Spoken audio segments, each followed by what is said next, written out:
వక్రతలాలపై కాంతి వక్రీభవనం.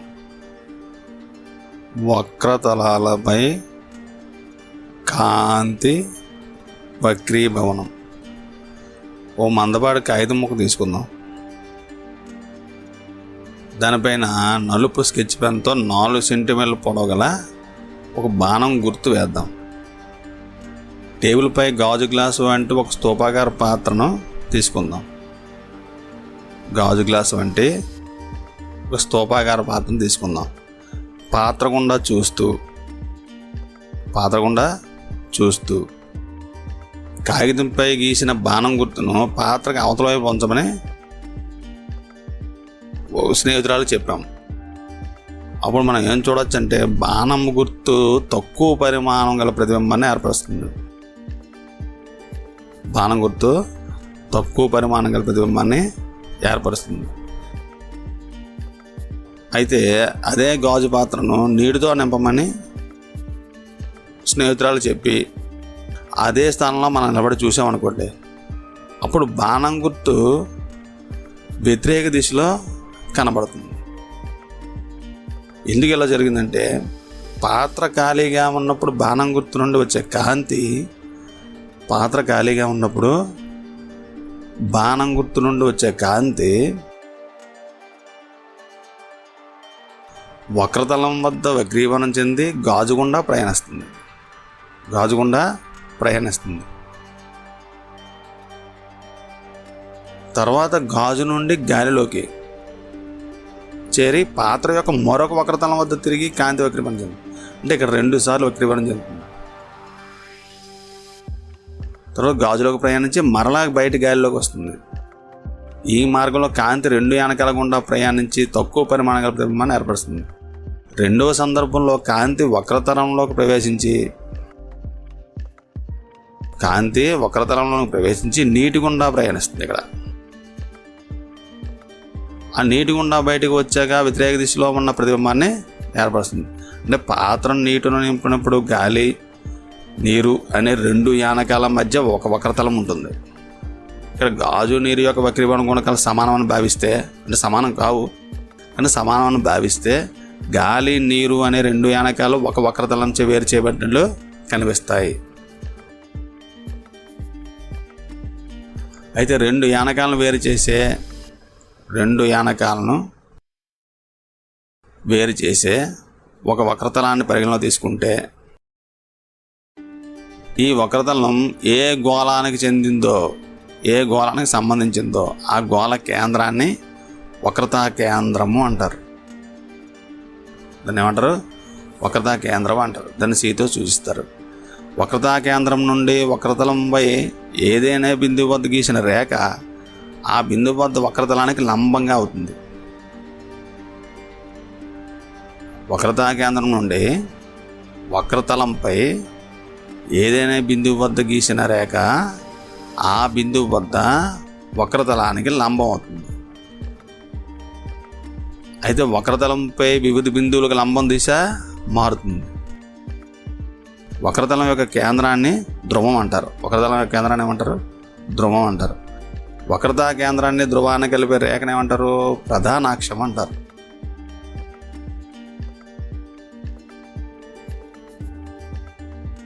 అయితే ఇవి ఎలా విచలనం చెందుతాయి అని చూస్తే, సమతల ఉపరితలంపై పతనమైన కాంతి వలె వక్రతలంపై పతనమైన కాంతి కూడా విరళ యానకం నుండి సాంద్రతర యానకంలో ప్రయాణించినప్పుడు లంబానికి దగ్గరగా ప్రయాణిస్తుంది. విచలనం చెంది విరళ యానకం నుండి సాంద్రత యానకంలో ప్రయాణిస్తే ఇది విరళ యానకం అయితే, ఇది సాంద్రత యానకం అయితే, విరళ యానకం నుండి సాంద్రత యానకంలో ప్రయాణించేటప్పుడు లంబానికి దగ్గరగా ప్రయాణిస్తుంది. అదే సాంద్రత యానకం నుండి విరళ యానకంలోకి అయితే లంబానికి దూరంగా విచలనం చెందుతుంది.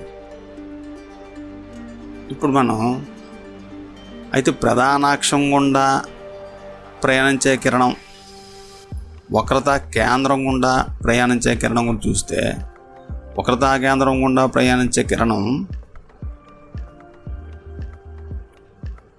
విచలనం చెందదు. ప్రధానాక్షం వెంట ప్రయాణించే కిరణం కూడా విచలనం చెందదు. స్నెల్లియం ప్రకారం తలానికి లంబం వెంట ప్రయాణించే కిరణం విచలనం పొందదు. తలానికి గీసిన లంబం వెంట ప్రయాణించే కిరణం విచలనం చెందదు. అందువల్ల రెండు కిరణాలు లంబం వెంటే ప్రయాణిస్తాయి, అంటే అవి విచలనం పొందవు. ప్రధానాక్షానికి సమాంతరంగా ప్రయాణించే కిరణం ఏమవుతుంది? ఇప్పుడు ఈ 4 సందర్భాలు చూడాలి మనం. మొదట ఏంటంటే విరళ యానకం నుండి సాంద్రతర యానకం. విరళ యానకం నుండి సాంద్రతర యానకం. కాంతి ప్రయాణిస్తే సమాంతరంగా ప్రధానాక్షానికి సమాంతరంగా కాంతి ప్రయాణిస్తూ విరళ యానకం నుండి సాంద్రత యానకం ప్రయాణిస్తూ కుంభాకార తలంపై పతనమైంది అనుకోండి. ఇదేంటిది? కుంభాకార తలంపై పతనమైతే తర్వాత విరళ యానకం నుండి సాంద్రత యానకంలోనికి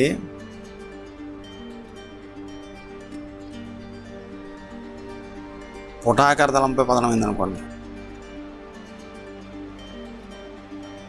పుటాకార తలంపై పతనమైంది అనుకోండి. అలాగే ప్రధానాక్షానికి సమాంతరంగా సాంద్రత యానకం విరళ యానకంలోకి కుంభాకార తలంపై పతనమైతే, అలాగే ప్రధానాక్షానికి సమాంతరంగా విరళ యానకం నుండి సాంద్రత యానకంలోనికి పుటాకార తలంపై పతనమైతే, ఈ 4 సందర్భాలను మనం చూసినట్లయితే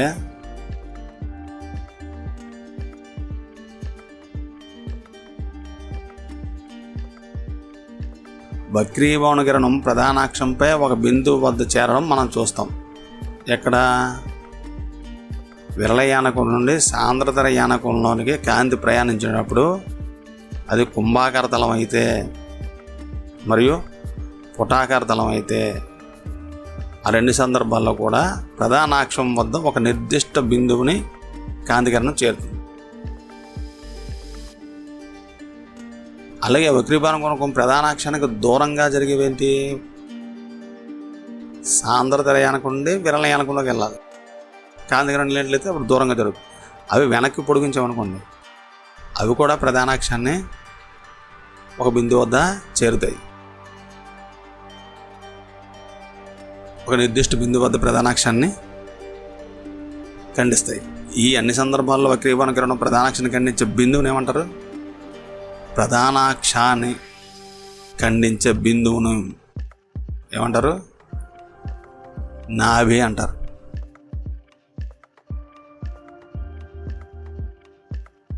అయితే దీని స్నెల్లియం ప్రకారం చూస్తే N1, N2 వక్రీభవన గుణకాల గల 2 యానకాలను ఒక వక్రతలం వేరు చేస్తుందని భావిద్దాం. N1, N2 2 వక్రీభవన గుణకాలు ఉన్నాయి. ఇది ఒకటి, ఇది ఒకటి. ప్రధానాక్షంపై 0 అనే బిందువు వద్ద బిందురూప వస్తువు ఉంచాం.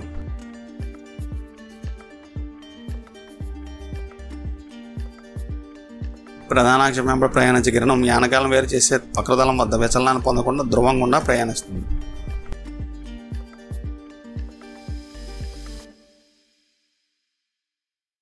ప్రధానాక్షంతో ఆల్ఫా కోణం చేసే రెండో కిరణం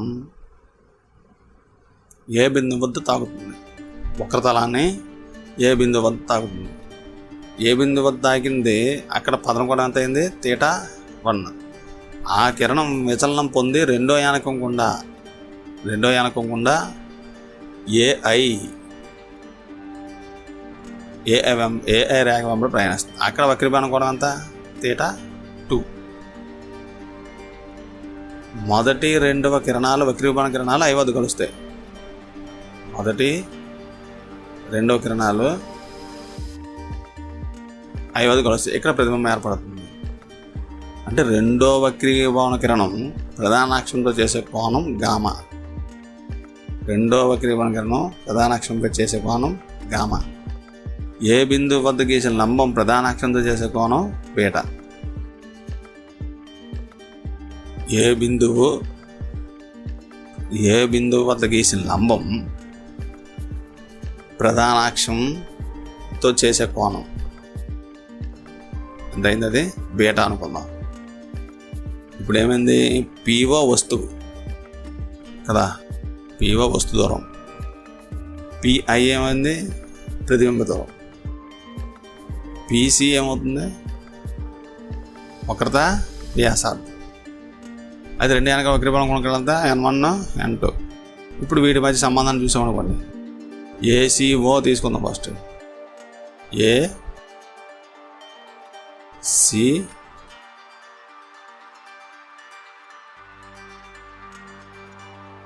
ఏసీఓ ఇది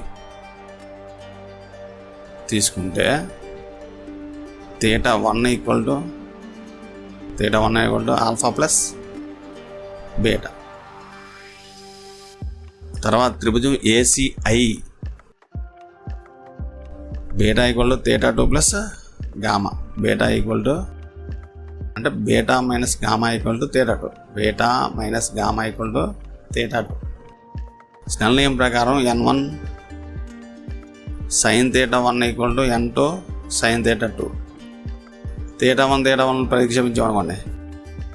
N1 sin alpha plus beta equal to N2 sin beta minus gamma. ఇది ప్రధానాక్షరం దగ్గరగా ఉండడం వల్ల ప్రధానాక్షరానికి దగ్గరగా ప్రయాణిస్తే ఈ కిరణాలను పారాక్షర కిరణాలు అంటారు. అప్పుడు ఆల్ఫా బీటా గామా కోణాలు స్వల్పం అవుతాయి. అప్పుడు వాటిని మనం ఉజ్జాయింపుకి తీసుకుంటే sine alpha plus beta equal to alpha plus beta అవుతుంది. Sine beta minus gamma equal to beta minus gamma అవుతుంది. అప్పుడు N1 alpha plus beta equal to N2 beta minus gamma. N1 alpha plus N1 beta equal to N2 beta minus N2 gamma. ఇప్పుడు tan తీసుకున్నాం అనుకోండి. Tan alpha ఏమవుతుంది? AN/NO. AN/NO అంతే కదా. Tan beta equal to AN/NC. Tan gamma equal to AN/NI. పై విలువను రెండులో ప్రతిక్షేపిద్దాం. అప్పుడేమవుతుంది? N1 AN/NO plus N1 AN/NC equal to N2 AN/NC minus N2 AN/NI. ఇప్పుడు కాంతి కిరణాలు ప్రధానాక్షరం చేరువవుతున్న కొలది N బిందువు వద్ద వక్రతలం యొక్క ధ్రువం Pతో ఎగవిస్తుంది కాబట్టి NI equal to PI, NO equal to PO, NC equal to PCలుగా రాయవచ్చు. కాబట్టి N1/PO plus N1/PC equal to N2/PC minus N2/PI. ఇప్పుడేమవుతుంది? N1/PO plus N2/PI equal to N2 minus N1/PC. యానకాల వక్రీభవన గుణకాలు వస్తు దూరం, ప్రతిబింబ దూరం మరియు వక్రతా వ్యాసార్థుల మధ్య సంబంధాన్ని చూస్తే PO వస్తు దూరం ఏంటి? U. PI అంటే ప్రతిబింబ దూరం. వక్రతా వ్యాసార్థం అంతా R. అదేమవుతుంది? PC. ఇప్పుడు ఏం చేయాలి? PO equal to minus U, PA equal to V, PC equal to R. అంటే N2/V minus N1/U equal to N2 minus N1/R.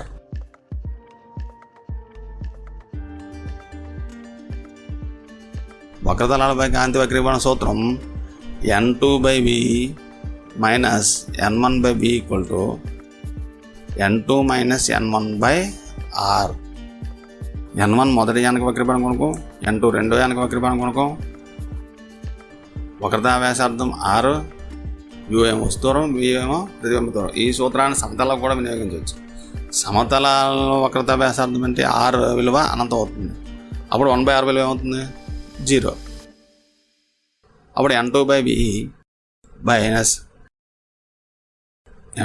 Minus N1/U equal to 0. ఇప్పుడు N2/V equal to N1/U. N2/V equal to N1/U. N2/V equal to N1/U. వస్తు దూరం, ప్రతిబింబ దూరం యానకాలను వేరు చేసి సమతలం నుండి కొలవాలి. అయితే ఎలా కొలవాలి? అన్ని దూరాలను P ధ్రువం నుండి కొలవాలి. పతన కాంతి దిశలో కొలిచిన దూరాలను ధనాత్మకంగా తీసుకోవాలి. పతన కాంతికి వ్యతిరేక దిశలో కొలిస్తే రుణాత్మకంగా తీసుకోవాలి. ప్రధాన అక్షంపై బిందువుల నుండి పైవైపు కొలిస్తే ధనాత్మకం, క్రింది వైపు కొలిస్తే రుణాత్మకంగా తీసుకోవాలి. అదే ఇక్కడ ఒక చిన్న ఎగ్జాంపుల్ చూద్దాం. ఇప్పుడు ఆకాశంలో పక్షి ఎగురుతుంది. ఆ పక్షి సరస్సులో నీటి ఉపరితలం దిశగా లంబంగా స్థిరపడుతూ కిందకి ప్రయాణిస్తుంది. పక్షికి లంబంగా నీటిలో ఒక చేప ఉంటే ఆ చేపకు పక్షి అసలు స్థానం ఏంటి? పక్షి అసలు స్థానం కంటే దూరంలో కనబడుతుంది. పక్షి అసలు స్థానం కంటే దగ్గర కనబడుతుంది. పక్షి యొక్క వాస్తవ వేగం కంటే ఎక్కువ వేగంలో కదులుతున్నట్టు కనబడుతుంది. పక్షి యొక్క వాస్తవ వేగం కంటే తక్కువ వేగంతో కదులుతున్నట్టు కనబడుతుంది. ఇది మనం ఒకసారి చూడాలి. అయితే సమతలాల వద్ద వక్రీభవనం సూత్రం ఏంటి? n2/v = n1/u. ఒకానొక సమయంలో నీటి ఉపరితలం నుండి x ఎత్తులో పక్షి ఉంది.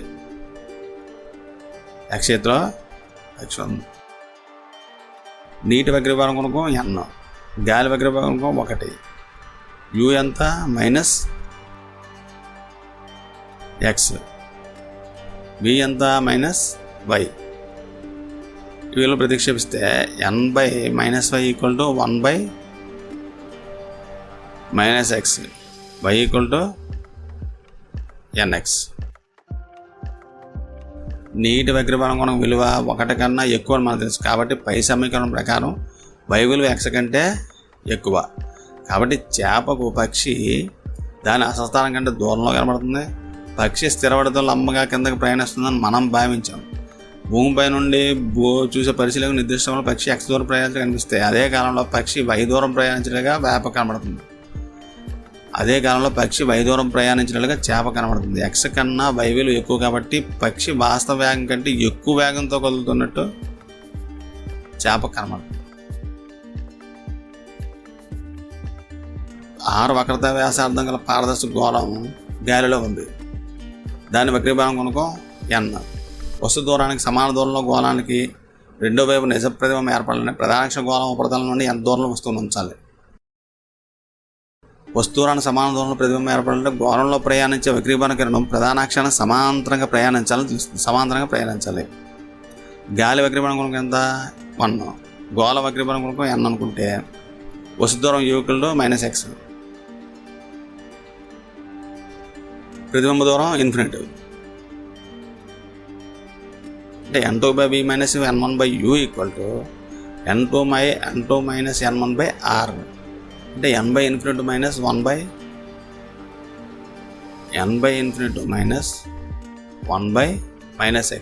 = n-1/r. అంటే 1/x = n-1/r. x = r/n-1.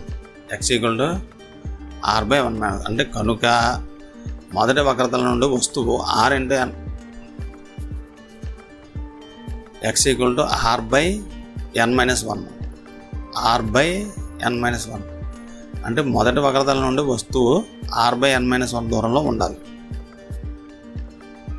ఒక పారదర్శక గోళ కేంద్రం వద్ద ఒక చిన్న అపారదర్శక బిందువు ఉంది. గోళం బయట నుండి చూసినప్పుడు ఆ బిందువు యథాస్థానంలో కనబడుతుందా? గోళం వక్రీభవనం కొనుక్కంత n1 = n. గాలి వక్రీభవనం కొనుక్కంత n2 = 1.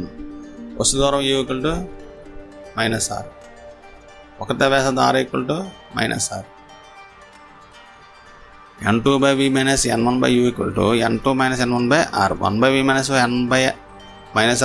1 - n/-r.